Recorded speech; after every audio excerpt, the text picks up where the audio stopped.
está tu Rosalinda, que solo quiere tus besos.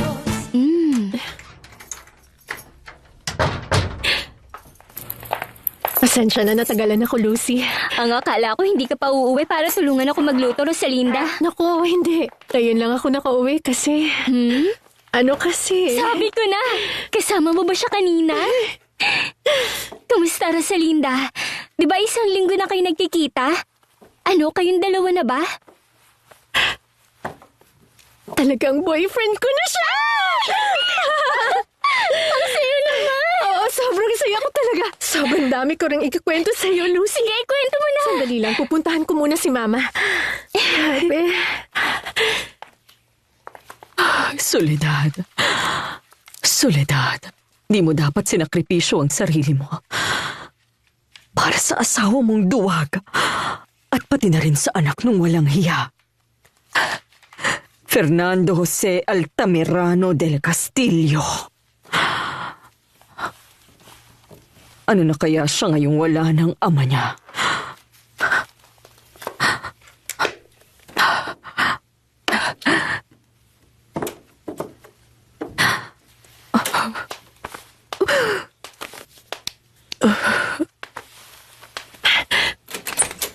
Mama? Mama, bakit po kayo nakatayo? May masakit po ba? Hindi, wala anak. Parang umokay ako. Tumayo ako para mag-ayos ng konti dito sa kwarto dahil makalat. Pero kaming naglilinis ng kwarto, Ma. Ayokong maging walang silbero sa Linda. Pero mukhang masaya ka. Masaya nga po ako, Ma. Maupo tayo. Alam niyo po ba? Yung lalaki na kinikwento ko sa inyo kanina. Tandaan niyo po? Sinagot ko na po siya. Talaga? Opo, kami na po, Mama. Boyfriend ko na po siya. Kung ganun, dapat isama mo dito. Nangako ka na kapag naging kayo na, ipakikilala mo siya sa amin. Siyempre, isasama ko po siya minsan. Pero, ano bang pangalan niya? Anong pangalan ng boyfriend niya? Sabi ni Ate Fedra, pang mayaman daw po ang pangalan niya. Siya po si Fernando Jose Altamirano del Castillo. Anong sabi mo?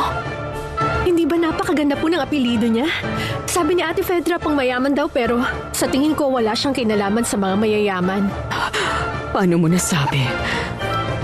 Nakilala mo ng pamilya niya? Hindi pa, Mama. Pero hindi siya mayaman.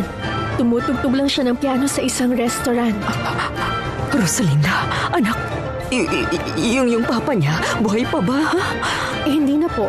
Ang sabi po niya, matagal na panahon na raw napatay ang papa niya. Gusto ko lang kumustahin si Fernando Jose doon sa law firm. Mabuti. O, okay naman. Siyempre, ganun pa rin. Huwag mo nga akong lokohin, Alfredo. Pero Valeria... Alam kong ilang araw na siyang hindi pumupunta. Pero... Kung gano'n, nagkakampihan na kayong dalawa. Imbis na ako ang kampihan mo palagi, kinakampihan mo na siya. Sandali, ano bang meron, Gera? Si Fernando Jose, grabe kung magrebelde. At kung hindi siya kokontrolin, maaari siyang gumawa ng iba't ibang kalokohan. Matino naman siyang lalaki, Wala Valeria. akong pakialam. Siya ay anak ko. At ako may karapatan sa kanya. Huwag ka magsisikreto sa akin, Alfredo. Dapat tulungan mo ko kay Fernando Jose. Alam ko naman na mahal mo din siya. Ikaw na ang tumayong ama niya mula nang mamatay ang papa niya. Bukod sa pagiging tiyo, ikaw na ang tumayong ama para kay Fernando Jose. Tungkulin ko yon, kapatid ko. Tungkulin ko yon. Ibang klase talaga.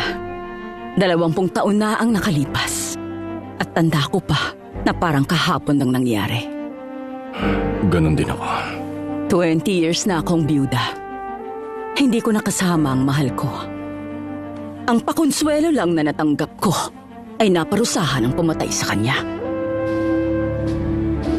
Ay, Fernando Jose! Ang mahal ko. Alam kong merong nagaganap sa buhay ni Fernando Jose. Nasa edad na si Fernando Jose para hanapin ang babaeng gusto niya at pakasalan niya. Hindi ako papayag na magpakasal siya sa kahit sinong mahirap na babae na hindi kilala ang pangalan Alfredo. Basta ako, talagang sobrang saya ko.